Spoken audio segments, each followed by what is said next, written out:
Jean, chapitre 6.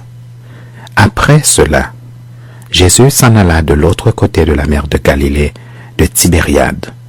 Une grande foule le suivait parce qu'elle voyait les miracles qu'il opérait sur les malades. Jésus monta sur la montagne et là il s'assit avec ses disciples. Or la Pâque était proche, la fête des Juifs. Ayant levé les yeux et voyant qu'une grande foule venait à lui, Jésus dit à Philippe, « Où achèterons-nous des pains pour que ces gens aient à manger ?» Il disait cela pour l'éprouver car il savait ce qu'il allait faire.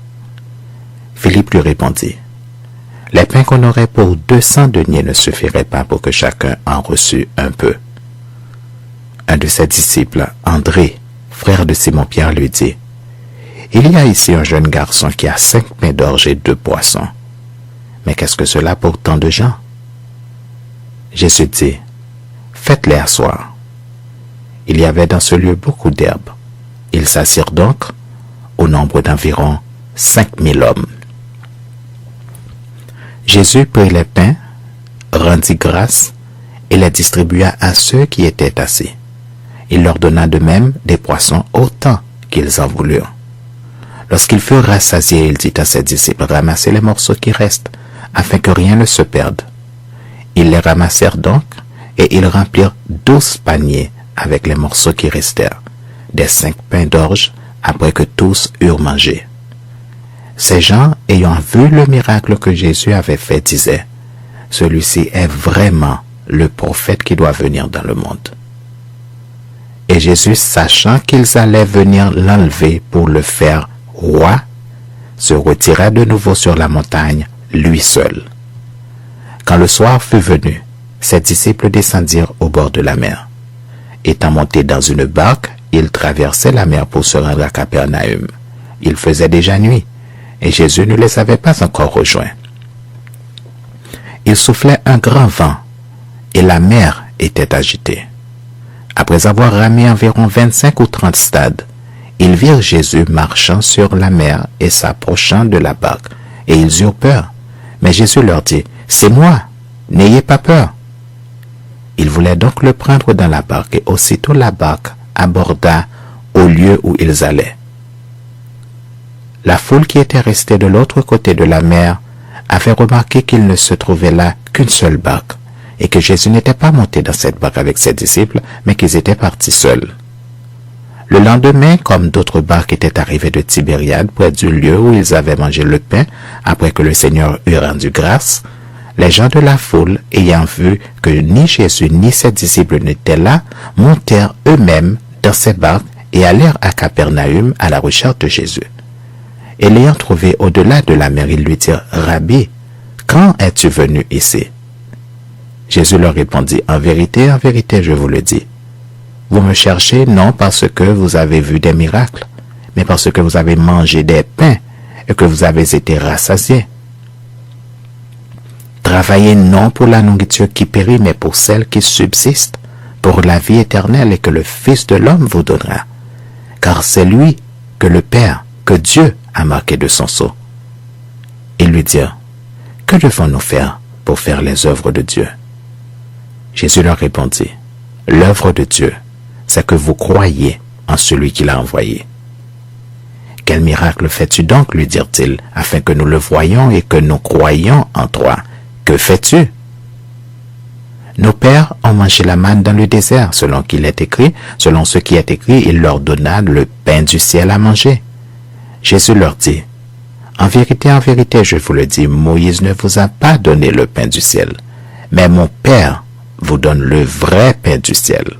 Car le pain de Dieu, c'est celui qui descend du ciel et qui donne la vie au monde. » Ils lui dirent, « Seigneur, donne-nous toujours ce pain. » Jésus leur dit, « Je suis le pain de vie.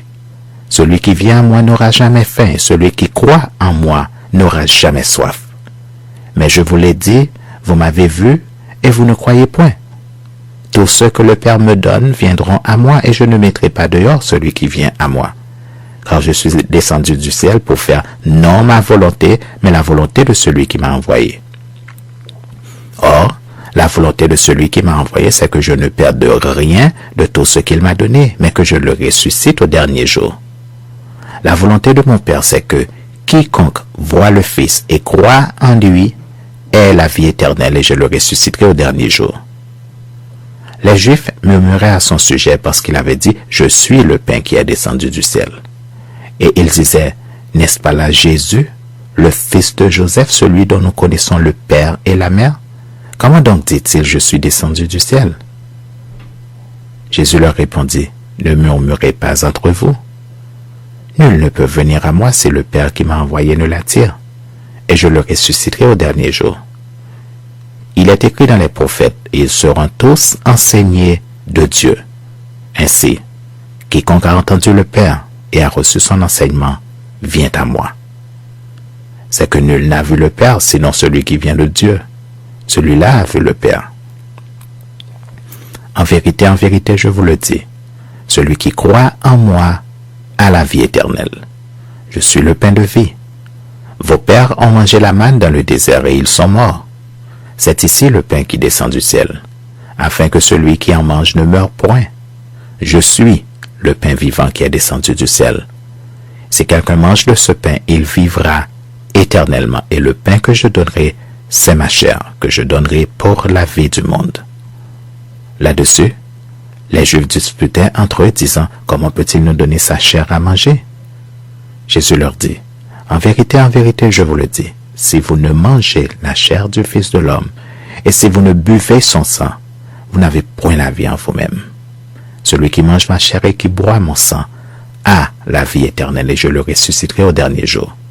Car ma chair est vraiment une nourriture, et mon sang est vraiment un breuvage. Celui qui mange ma chair et qui boit mon sang demeure en moi, et je demeure en lui. Comme le Père qui est vivant m'a envoyé, et que je vis par le Père, ainsi celui qui me mange vivra par moi. C'est ici le pain qui est descendu du ciel. Il n'en est pas comme de vos pères qui ont mangé la manne et qui sont morts. Celui qui mange ce pain vivra éternellement. » Jésus dit ces choses dans la synagogue enseignant à Capernaum. Plusieurs de ses disciples, après l'avoir entendu dire, « Cette parole est dure. Qui peut l'écouter » Jésus, sachant en lui-même que ses disciples murmuraient à ce sujet, leur dit, « Cela vous scandalise-t-il? Et si vous voyez le Fils de l'homme monter où il était auparavant?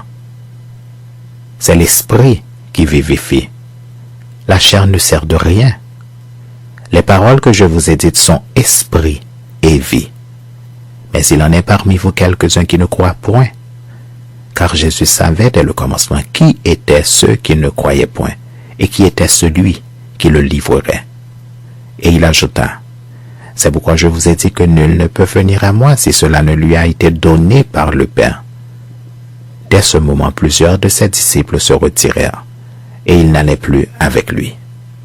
Jésus donc dit aux 12, « Et vous, ne voulez-vous pas vous en aller ?» Simon-Pierre lui répondit, « Seigneur, à qui irions-nous? Tu as les paroles de la vie éternelle. Et nous avons cru et nous avons connu que tu es le Christ, le Saint de Dieu. » Jésus leur répondit, « N'est-ce pas moi qui vous ai choisi, vous les 12? Et l'un de vous est un démon. » Il parlait de Judas Iscariote, fils de Simon, car c'était lui qui devait le livrer, lui, l'un des 12.